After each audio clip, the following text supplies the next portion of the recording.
Hello and welcome back to part 2 of the Liturgy of the Holy Apostolic and Catholic Church of the East. We're starting from where we left off. This is basically what is said in the liturgy, in the church mass, step by step by a priest. Then the people respond, then a deacon says something, then the people respond, and so forth. This is all traditional.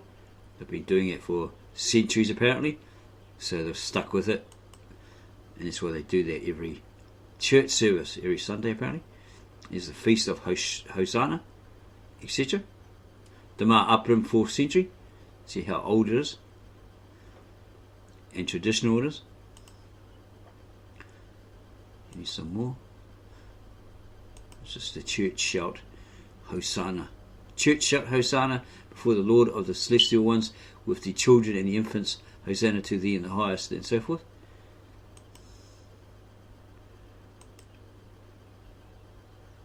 King of kings, whose chariot is fire, and the flame who rode the despised ass or the donkey. Praise be unto his name.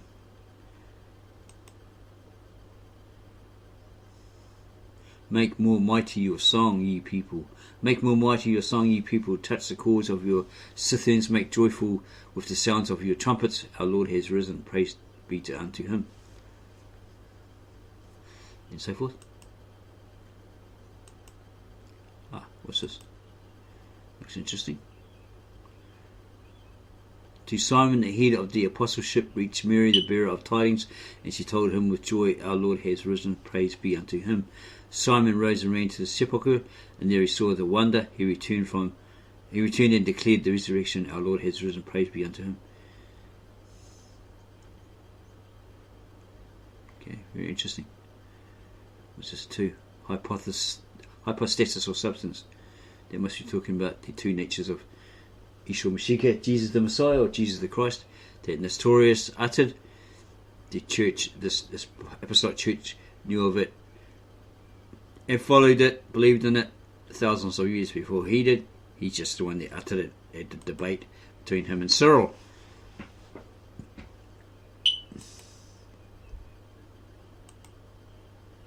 Easter Sunday, what they do on Easter Sunday, what they say on Easter Sunday. Desire of the Lord and pray before him for the reception of church prelates. Okay, praise the good one. There's quite a lot here. On ordinary Sundays they will say this: Tishbukta by Mar Nase, the harp of the Spirit.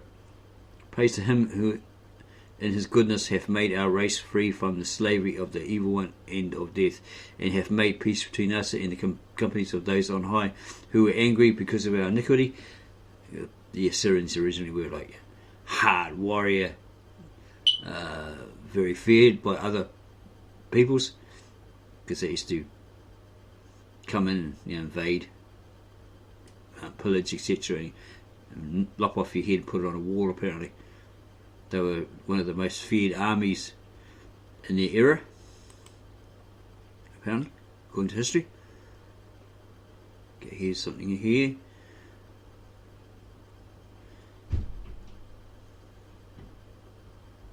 The offerings in one honour. One is Christ, the Son of God, worshipped by all in the two natures, and is Godhead begotten of the Father, without beginning in the fullness of time, in a united body, in his manhood born of Mary, in the end of time, in the body which was united.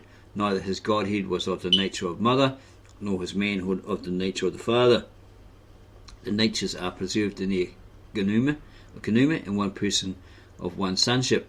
And as this Godhead is, three genoma, one essence, likewise the sonship of the Son is in two natures one person. So the Holy Church has learnt.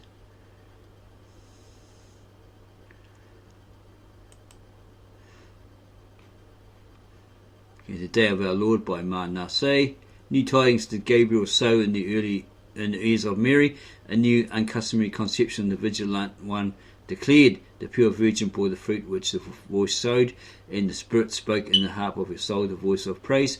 With the voice of thanksgiving she rendered the price of the new birth. Blessed is he who chose and abode for his love within my limbs, worthy of praise from every mouth is the maker of all, who through my humility willed to exalt the earth of Adam. In the first month Gabriel sowed the tidings of conception in her ears, and the blade of the bread of life sprouted in the ninth. In March she grafted the power of life into the stem of her body, and in December she bore that which made all rejoice. In the beginning the earth conceived Adam, the firstborn, in her was composed the second Adam, and the earth of her body. Okay. One spirit was the harbouring of his conception. On the day of his birth many came down and gave praise. The vigilant one had given Mary a sign in confirmation of her conception. Fruit had blossomed in the barren body that had faded with age. Lo, even Elizabeth has conceived when she did not expect, and this is the 6th month of her conception. The messenger who is to go before the king is conceived. It's talking about John the Baptist. He was the one in the desert saying, make the path straight for the coming of the Lord.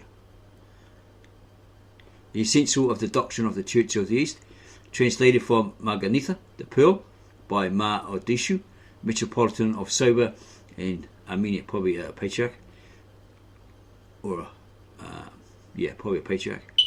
A noted theologian of the Church of the East. He lived in the 13th century, I guess he's a theologian. It is imperative that a Msheekah, follower of the Anointed One, Christian, should believe in the divinity and humanity of Christ. The basis of the Christian faith is the belief in the Holy Trinity, namely the three Gnumai in one nature. Gnuma or Kenuma is an Aramaic word which is not easy to define in the English language. The nearest equivalent to Kenuma is the Greek word hypostasis or stosis, and in English the word substance. The following definition of the nature of the Holy Trinity is quoted from the teachings of the Church of the East. Everyone who is wise through wisdom, and every living being is living by life. This is the mystery of the Trinity, which the Church confesses of that adorable nature: mind, wisdom, and life. Three co-essential properties in one, and one who is glorified in three properties. In the mind, she, the Church, has called Father and Begetter, because he is the cause of all and first. And the wisdom she has called Son and Begotten, because it is begotten of the mind, and by it everything came to be and was created. Likewise, the life she has called Holy Spirit and the Proceder, because there is no other Holy Spirit but he, for he is holy and unchangeable, and this is the interpretation of those who know the truth. This is the evidence which Yochanan bar Zabdi, John son of Zebedee, theologians, in the beginning was the Word, and the life, the light of men. Is that John the Baptist? Not too sure on that one. The following quotations are taken from the Old and New Testament concerning the Holy Trinity. And God said, let us make man in our image and in our likeness. Genesis 1:26. Isaiah's praise of the seraphim, three holies and one Lord, signifies the three Gnumai in one nature. Isaiah 6:3. Likewise, David in his praise says, by the word of the Lord were the heavens made, and all the hosts of them by the breath of his mouth. Psalms 33:6. All the Hebrew prophets in one way or another have predicted the coming of Msheekah, the Messiah.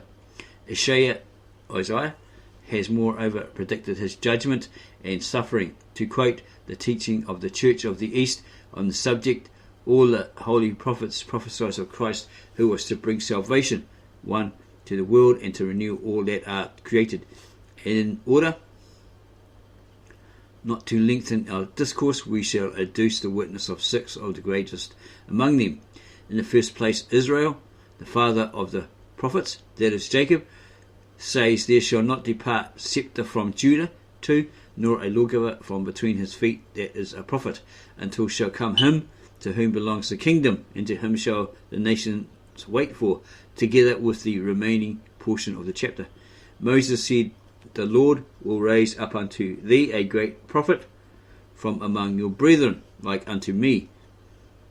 So this is God speaking to Moses, and he says he would raise up a great prophet amongst them, okay, from amongst them, from their line, like God, okay.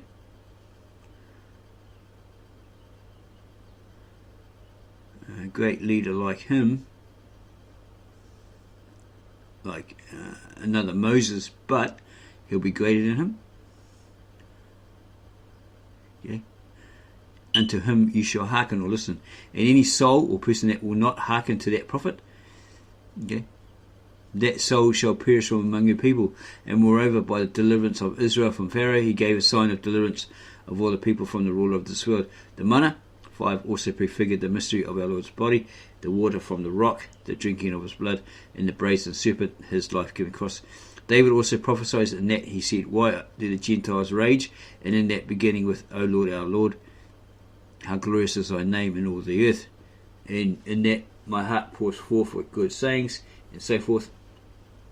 Isaiah prophesied, behold, a virgin shall conceive and give birth to a son, and they shall call his name Emmanuel, which is interpreted, our God is with us. And again his name shall be called Wonderful and Counselor, the mighty God of the world, the Prince of Peace, Father of the world to come, the angel of great counsel. He shall be betrayed because of our sins, and he shall be humbled because of our iniquities. The chastisement of our peace is upon him, to the end of the chapter. So let's have a look at that again, because some rabbis deny that, especially Toby Singer. Isaiah prophesies, behold, a virgin shall conceive. What's that, a young woman, untouched woman, and give birth to a son, okay, a male heir, and they shall call his name Emmanuel, which is interpreted, our God is with us. Okay, so in that sense, doesn't it mean that God is actually with them, the people? He's come down, he's with them. And again his name shall be called Wonderful and Counselor, the mighty God of the world. Okay, and it's not talking about the devil, it's talking about the Creator. The Prince of Peace, Father of the world to come. The angel of great counsel, he shall be betrayed. See? So it's Christ being betrayed because of man's sins, and he shall be humbled because of our transgressions and iniquities, right? What we did wrong, that which is held against us. The chastisement of our peace is upon him, to the end of the chapter. Zechariah says, fear not, O daughter of Zion, probably talking about Jerusalem. Behold, thy king comes unto thee, humble and riding upon an ass, and upon a colt, the foal of an ass. Daniel, after having fixed the period of 70 Shabuan, the vision comprising of 7 weeks, which were to precede his appearance, said, Messiah shall be killed, and she, Jerusalem, shall not have him, and the holy city shall be destroyed with the king that is to come. Okay, so that's talking about, it'll be a Messiah turns up, he'll be killed, and Jerusalem will poo-poo him, turn on him, and the holy city shall be destroyed with the king that is to come. It's a Roman king who destroyed Jerusalem, Titus, and he will put to an end offerings and sacrifice. He stopped it, and then went off with the spoils.